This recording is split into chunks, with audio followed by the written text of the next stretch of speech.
ამერიკის შეერთებული შტატების პრეზიდენტ ბარაკ ობამას რელიგიური აღმსარებლობის შესახებ სოციოლოგიური გამოკითხვა ჩატარდა, რომლის შედეგებიც საკმაოდ სკანდალურია.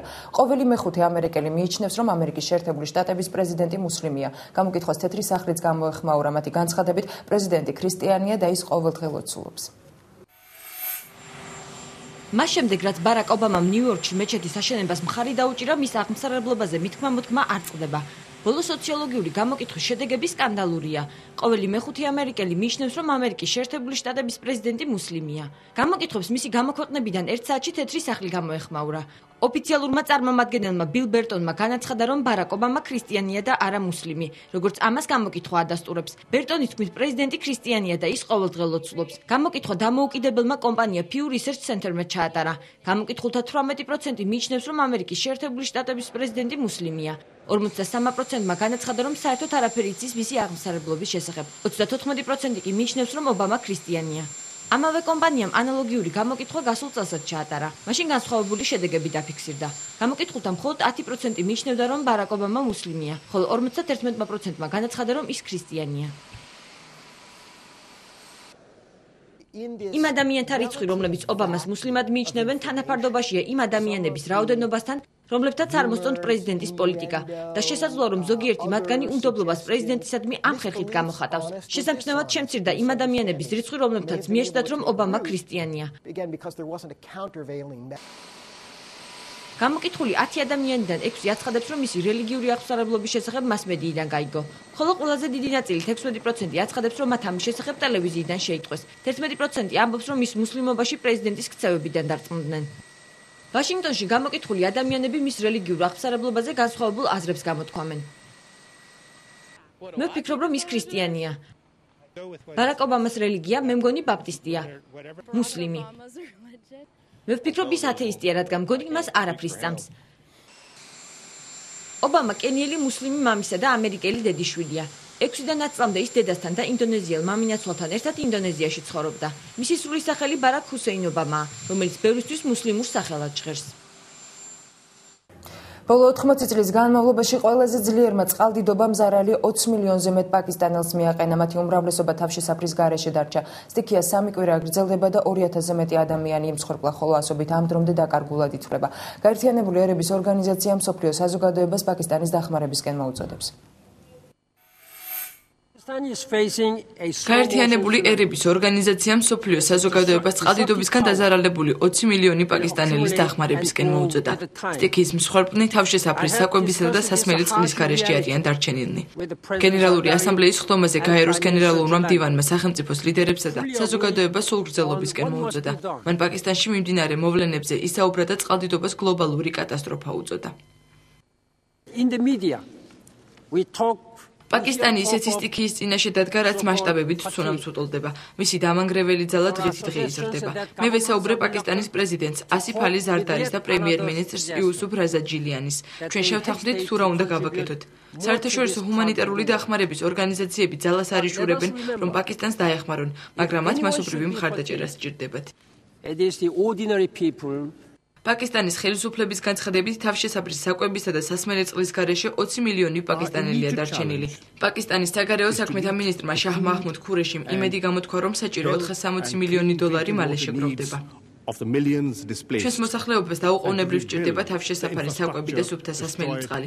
უნდა აღვადგინოთ წყალდიდობისგან დანგრეული ინფრასტრუქტურა. მეორე სერიოზული პრობლემა ისაა, რომ ჩვენი ქვეყნის ტერიტორიის მნიშვნელოვანი ნაწილი მთლიანად დატბორილია. მსოფლიოში მე-6 ყველაზე მჭიდროდ დასახლებული ქვეყანა საფრთხის წინაშეა. ამერიკის შეერთებული შტატების სახელმწიფო მდივნის ჰილარი კლინტონის განცხადებით, ამერიკა პაკისტანის მთავარი დონორი ქვეყანაა, რომელიც პაკისტანს ეხმარება. ხელისუფლება დამატებითი 60 მილიონი დოლარის გამოყოფას გეგმავს.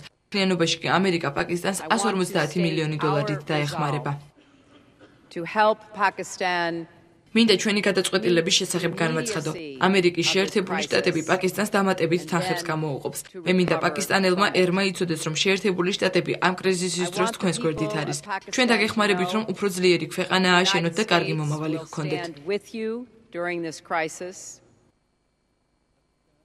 გაეროს განცხადებით პაკისტანის წყალდიდობის შედეგები 2004 წლის აზიის ცუნამისა და ჰაიტის მიწისძვრების მასშტაბებს აჭარბებს. სტიქიას, რომელიც 3 კვირაა გრძელდება, 2000-ზე მეტი ადამიანი ემსხვერპლა, ხოლო ასობით უგზო-უკვლოდ დაკარგულად ითვლება. პაკისტანის ტერიტორიის მეხუთედი ნაწილი მთლიანად დატბორილია. ბუშერის ატომური ელექტროსადგურის რეაქტორის ბირთვული საწვავი ჩატურთა შაბათს 21 აგვისტოს დაიწყება. რუსეთის ატომური ენერგეტიკის ხელმძღვანელის განცხადებით, ირანის პირველი ატომური რეაქტორის მუშაობის დაწყება ნათლად ასახავს ფაქტს, რომ ისლამური რესპუბლიკის ბირთვული პროგრამა მშვიდობიანი ხასიათისაა, რომელიც საერთაშორისო დამკვირვებლების მეთვალყურეობის ქვეშ იმყოფება.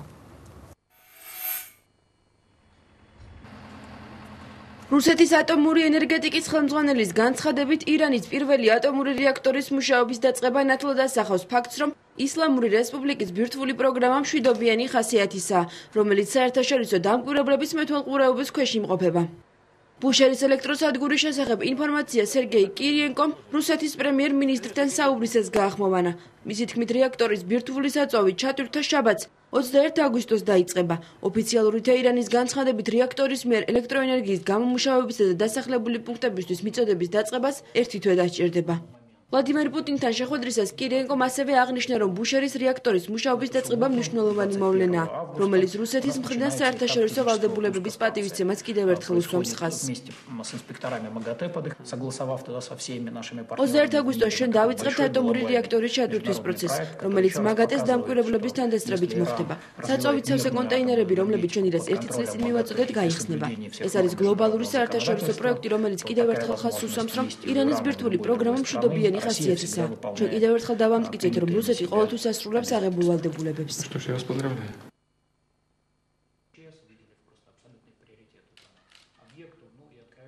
კირიენკოს თქმით, ყველა ქვეყანას, მათ შორის ირანს აქვს უფლება მშვიდობიანი მიზნებისთვის გამოიყენოს ბირთვული ენერგია, თუ კი ის საერთაშორისო კონტროლსა და ნორმებს დაემორჩილება. კირიენკოს ამ სიტყვებს რუსეთის პრემიერ-მინისტრის დაეთანხმა და ახალი პროექტის დაწყება მიულოცა. რუსეთის განცხადებით, ბუშერის პროექტს დიდი მნიშვნელობა აქვს, რათა დაარწმუნოს ირანი, ითანამშრომლოს გაეროს ბირთვულ სააგენტოსთან და შეასრულოს აღებული ვალდებულებები, რაც ბირთვული იარაღის გავრცელებლობის შეთანხმებას ეფუძნება. რუსეთმა ირანთან $1 მილიონი ღირებულების კონტრაქტი 1995 წელს გააფორმა, თუმცა რეაქტორის ამუშავების პროცესი გაჭიანურდა. შეთანხმების თანახმად ირანის მხარე საშუალებას მისცემს რუსეთს გააკონტროლოს გადამუშავებული საწვავი, რათა არ მოხდეს მისი ხელახალი გამოყენება. გამოყენებული საწვავის შემცველობაში პლუტონიუმის დიდი რაოდენობა შედის, რომლის საშუალებითაც ატომური იარაღის დამზადებაა შესაძლებელი. ირანის განცხადებით, საერთაშორისო ატომური სააგენტოს ექსპერტებს შესაძლებლობა ექნებათ თავად გააკონტროლონ ბირთვული საწვავის გამოყენების ყველა ეტაპი. მექსიკის პრეზიდენტი შეერთებულ შტატებს ნარკოვაჭრობასთან არაეფექტურ ბრძოლასა და იარაღის უპასუხისმგებლო გაყიდვაში ადანაშაულებს. მისი თქმით, პრეზიდენტ ბარაკ ობამას მთავრობა იარაღის მწარმოებლებს საკმაოდ ძლიერი იარაღის გაყიდვის უფლებას აძლევს. იმის მიუხედავად, ვის ხელში მოხდება ის. მექსიკაში ნარკოკარტელის ძალადობრივი ქმედებები მას შემდეგ გააქტიურდა, რაც 2006 წელს ქვეყნის პრეზიდენტმა მათ წინააღმდეგ ბრძოლა გამოაცხადა. ნარკოდილერების საქმიანობის აღმოსაფხროლად ქვეყნის მასშტაბით ათასობით სამხედრო და ფედერალური პოლიციის თანამშრომელი ჩაერთო. მექსიკაში დაწყებულ ბრძოლას 2006 წლიდან 28,000 ადამიანის სიცოცხლე ემსხვერპლა.